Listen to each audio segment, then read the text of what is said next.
नमस्कार मित्रों। आशा है कि आप अच्छे हैं, ठीक हैं, कहीं काम पे हो, स्टडी कर रहे हैं या ऐसे रिलैक्स कर रहे हैं, जो भी हो। आज मैं आपके सामने एक और विषय लाना मांगता हूं जो गुड फ्राइडे से संबंधित है डायरेक्टली।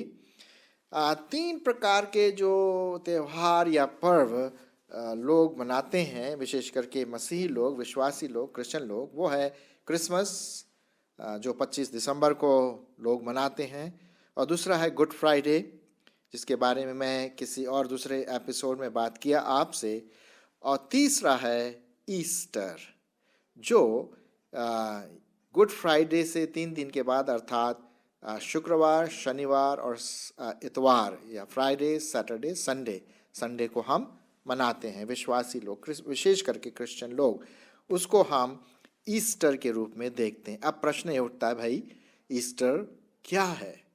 क्या मतलब है ईस्टर का? मतलब इसमें हम क्या ऐसी बात करते हैं जो सब के लिए बहुत महत्वपूर्ण है? सारांश में बताना मांगता हूं कि ईस्टर हम इसलिए मनाते हैं, क्रिश्चियन लोग इसलिए इसके बारे में मनाते हैं क्योंकि हमारा पूरा विश्वास है कि तीसरे दिन प्रभु यीशु मसीह मुर्दों में से जी उठा। गुड फ्राइडे के दिन तो वो मारा गया, उसने दुख सहा आपके और मेरे पापों के लिए, और फिर वो मर गया, फिर उसको उन्हें गाड़ा गया, और फिर उसके बाद तीसरे दिन मुर्दों में से जी उठा। पुनरुत्थान, जीवित होना। जी हाँ, कई लोग आए इस दुनिया में, बड़े बड़े लोग आए हैं, और शायद उन्होंने बहुत अच्छे अच्छे काम भी किए होंगे, इसमें कोई शंका वाली बात नहीं है। वो आए इस दुनिया में, उन्होंने अपना जीवन जिया, मर गए, लेकिन जीवित नहीं हुए। जी हाँ, प्रभु यीशु मसीह वो मारे गए, लेकिन तीसरे दिन मुर्दों में से जी उठे। अब एक प्रश्न जरूर उठता, भाई आप कैसे कह सकते हैं कि यीशु मसीह मुर्दों में से जी उठा? क्या ऐसे कुछ प्रूफ हैं, कुछ सबूत हैं? क्या हम देख सकते हैं इसके बारे में? जी हाँ, पहली बात हम देखते हैं कि पुनरुत्थान हमारे सृष्टि में भी है। इससे पहले कि मैं प्रभु यीशु मसीह के पुनरुत्थान या जी उठने की बात आपके सामने रखूं, हम पुनरुत्थान की बात सृष्टि में भी देखते हैं। एक सबसे बढ़िया एग्जाम्पल जो मैं आपको देना मांगता हूं, वो हर किसान इसके बारे में जानता है, और वो है किस प्रकार से एक गेहूं जब हम बोते हैं तो उसमें से हजारों गेहूं के दाने निकलते हैं। इसको प्रभु यीशु मसीह ने खुद कहा। यूहन्ना रचित सुसमाचार मैं आपके लिए पढ़ूंगा, यूहन्ना उसका 12:24। यूहन्ना उसका 12:24।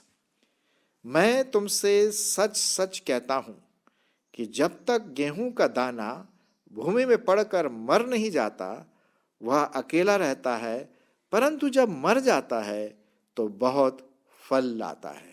आप अच्छी तरह से जानते हैं, हम सब जानते हैं कि जो बीज हम बोते हैं, या हमारे किसान भाई बोते हैं खेत में, वो एक बोरी अगर गेहूं डालेंगे, आज धान डालेंगे चावल के लिए वगैरह, तो ऐसी नहीं फेंकेंगे। उनकी ये आशा रहती है कि भाई अगर हम एक बोरी गेहूं डालें खेत में तो कम से कम 100 बोरी तो मिलनी चाहिए।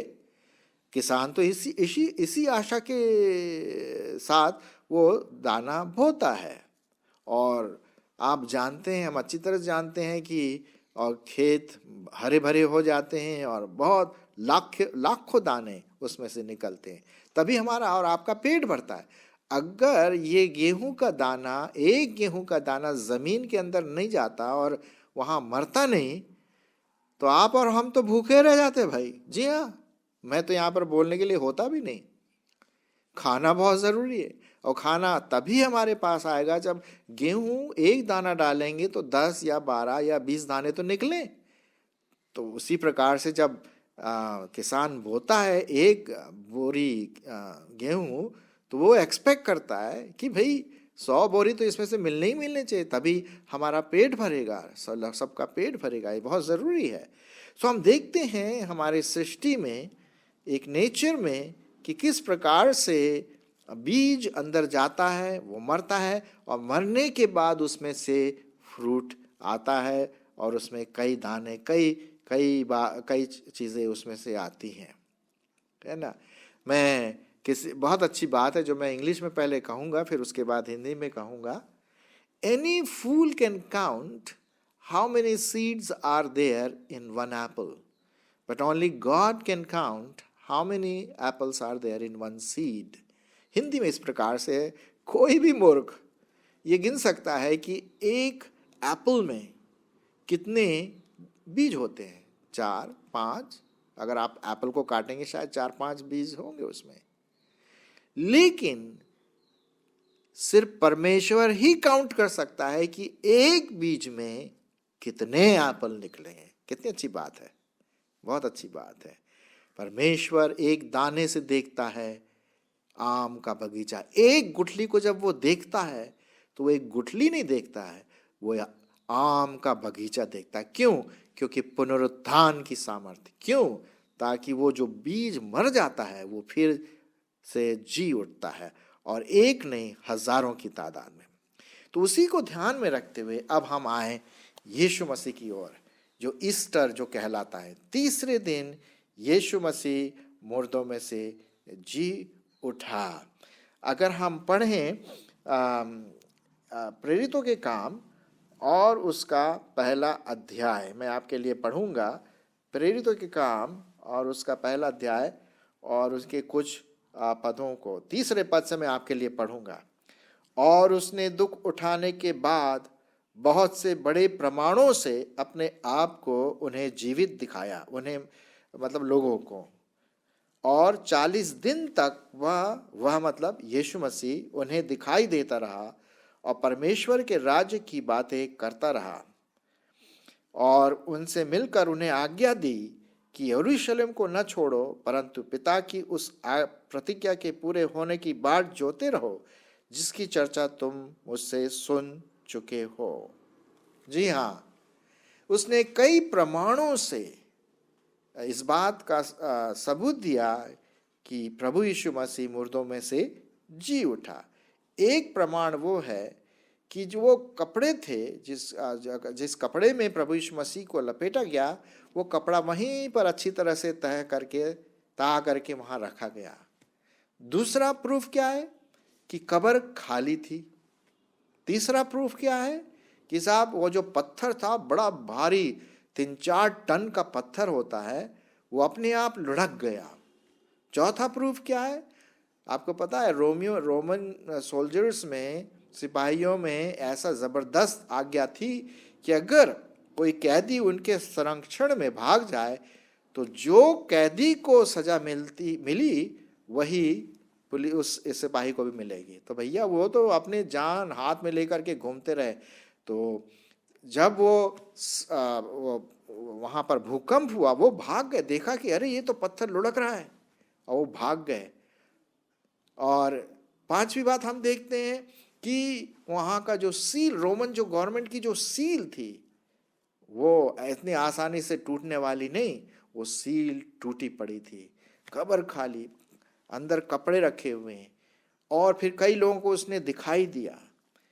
जैसे मैंने कहा, गेहूं का दाना जब मर नहीं जाता तब तक वो ऊपर नहीं आएगा, लेकिन जब वो मर जाता है तब वो ऊपर आता है और कई फल लाता है। इसी प्रकार से यीशु मसीह भी हमारे पापों के लिए मारा गया, गाड़ा गया, जैसे गेहूं अंदर जाता है, लेकिन तीसरे दिन मुर्दों में से जी उठा एक नए जीवन के साथ।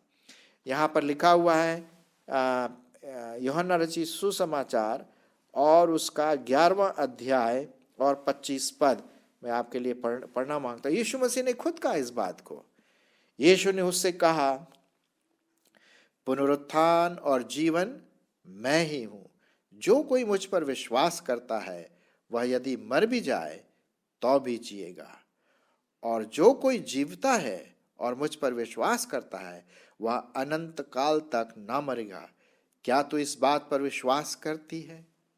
जी हाँ, यीशु मसीह पुनरुत्थान है, वो मुर्दों में से जी उठा। इसीलिए हम लोग जो विश्वासी लोग हैं, जो प्रभु यीशु मसीह पर विश्वास करते हैं, या क्रिश्चियन लोग, मसीही लोग, संडे को आपने देखा हो पूरा चर्च भरा रहता है और सब जगह पर खुशी का माहौल है। क्यों खुशी का माहौल?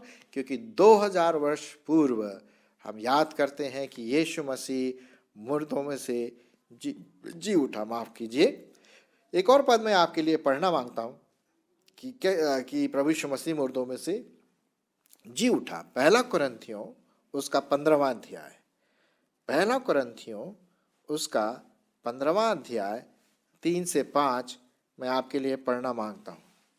इसी कारण मैंने सबसे पहले तुम्हें वही बात पहुंचा दी जो मुझे पहुंची थी, कि पवित्र शास्त्र के वचन के अनुसार यीशु मसीह हमारे पापों के लिए मर गया और गाड़ा गया, और पवित्र शास्त्र के अनुसार तीसरे दिन जी भी उठा, और कई लोगों को, 500 लोगों को और बहुत सारे लोगों को उसने दिखाई दिया।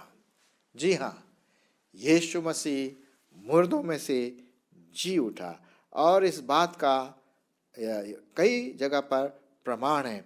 एक बड़ा भारी परमेश्वर का मतलब एक बड़ा भारी सेवक था। सेवक क्या, पहले तो उसने विश्वास नहीं किया प्रभु यीशु मसीह पर। उसका नाम है मोरस करके। तो वो तो किसी भी चीज़ पर विश्वास नहीं करता था उसने, बल्कि एक बड़ा भारी साइंटिस्ट था, आर्कियोलॉजिस्ट, और बड़ा पढ़ा लिखा।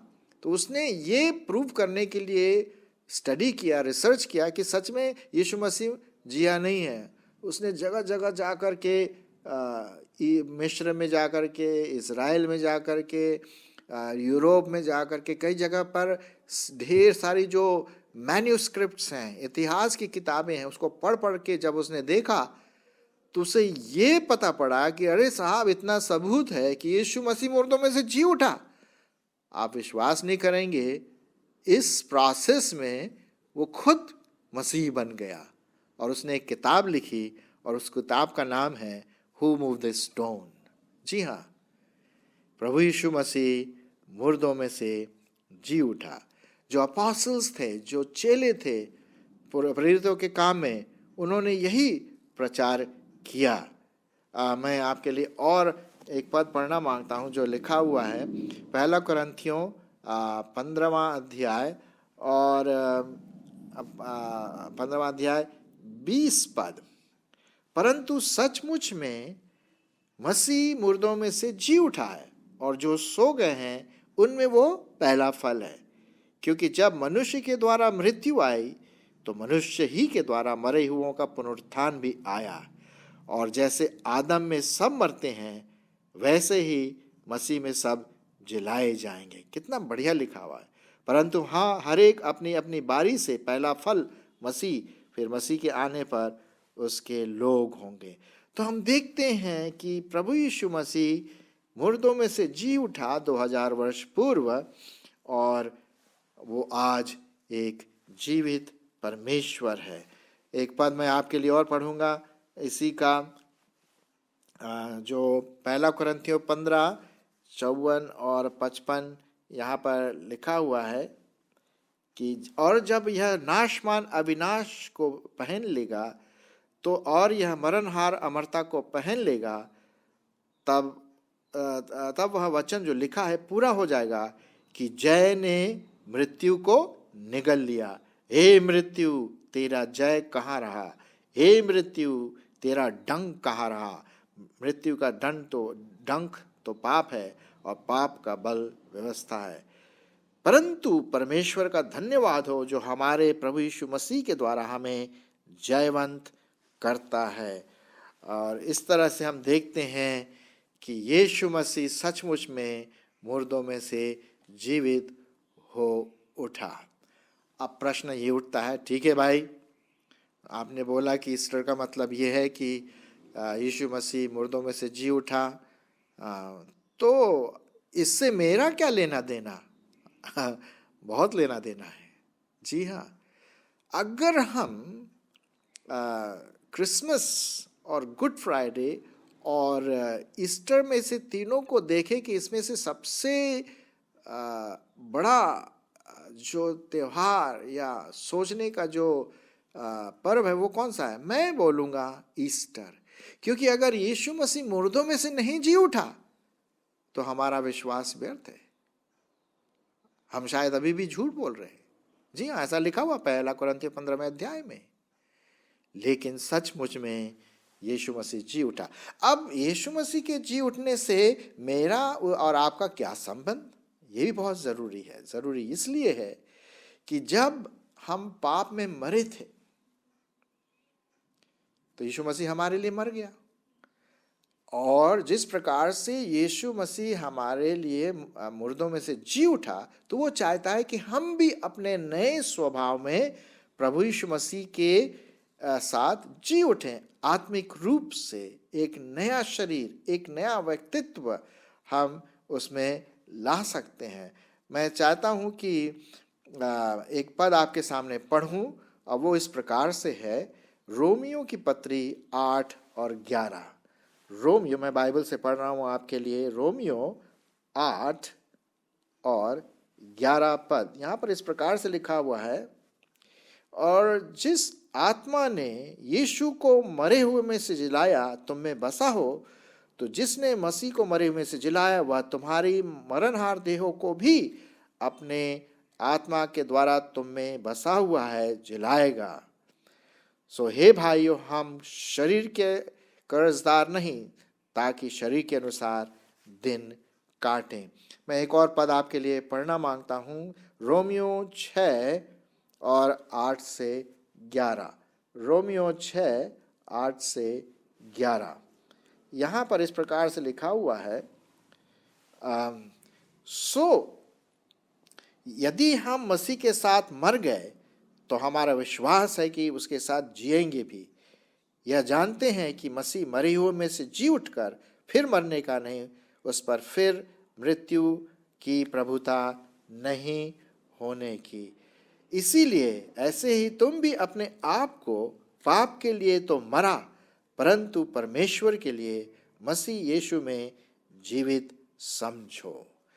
मेरे प्रियो, जब हम प्रभु यीशु मसीह पर विश्वास लाते हैं कि हाँ, यीशु मसीह मेरे पापों के लिए मारा गया, गाड़ा गया और तीसरे दिन मुर्दों में से जी उठा, मैं उस पर विश्वास करता हूँ, तो वो हमें एक नई आत्मा देता है, वो हमें एक नया व्यक्तित्व बनाता है, हमारे पुराने स्वभाव को खत्म कर देता है जो पापी स्वभाव है, और एक नया स्वभाव, एक नया व्यक्तित्व है।